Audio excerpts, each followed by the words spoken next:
आज हम लोग क्या जानेंगे? क्रिया। क्रिया का नाम सब लोग सुने हो। क्रिया माने वर्ब, इंग्लिश में इसको वर्ब कहते हैं। कोई बताए क्रिया की परिभाषा? क्रिया किसे कहते हैं?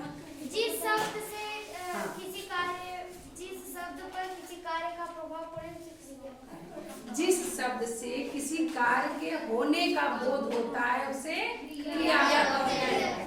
जिस शब्द से किसी कार्य के होने का बोध होता है उसे क्रिया कहते हैं। जैसे हंसना, खाना, पढ़ना, बोलना, रोना, सब ये सब क्या है? क्रिया। ये सब क्या है? क्रिया। क्रिया मुख्य रूप से दो प्रकार की होती है, सकर्मक क्रिया और अकर्मक। देखो सकर्मक से समझ में आ रहा है कि सकर्मक मतलब इसके साथ में कुछ है। स माने साथ में, कर्मक माने कर्म।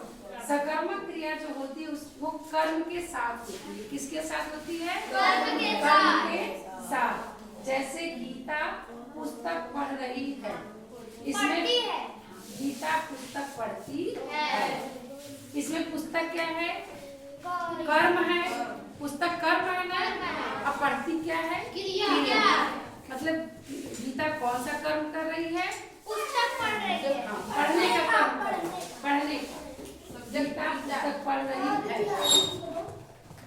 तो इसमें पुस्तक क्या हो गया? कर्म और पढ़ती है क्रिया।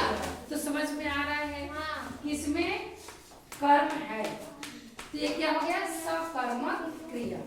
इसमें कर्म कर रही है ना, स्पष्ट रूप से कर्म दिख रहा है, तो ये क्या हो गया? सकर्मक क्रिया। उसी तरह से रमेश खाना खा रहा है।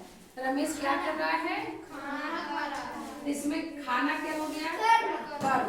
और खा रहा है क्रिया। ठीक, तो ये क्या हो गया? सकर्मक क्रिया। सकर्मक क्रिया मतलब कर्म के साथ क्रिया। समझ आया कि नहीं? अब दूसरा है अकर्मक।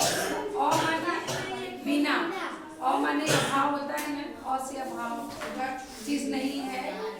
वेदांश अ माने बिना, अकर्मक माने कर्म, कर्म के बिना क्रिया। अकर्मक क्रिया है कर्म के बिना क्रिया। समझ आया? कर्म के बिना क्रिया। दिव्या समझ में आया? कर्म के बिना क्रिया। जैसे पक्षी उड़ते हैं, इसमें उड़ना क्या हो गया? क्रिया। कर्म है इसमें? नहीं। कर्म है? नहीं। ये क्या हो गया? अकर्मक क्रिया। बच्चा सोता है, तो बच्चा क्या काम कर रहा है? सो रहा है। अब किस पर सो रहा है? बेड पर सो रहा है कि ये बेंच पे सो रहा है कि गद्दे पे सो रहा है? कर्म नहीं है, सिर्फ क्रिया है। ये क्या हो गया? अकर्मक क्रिया। तो सकर्मक क्रिया और अकर्मक क्रिया समझ में आ गया तुम लोगों को?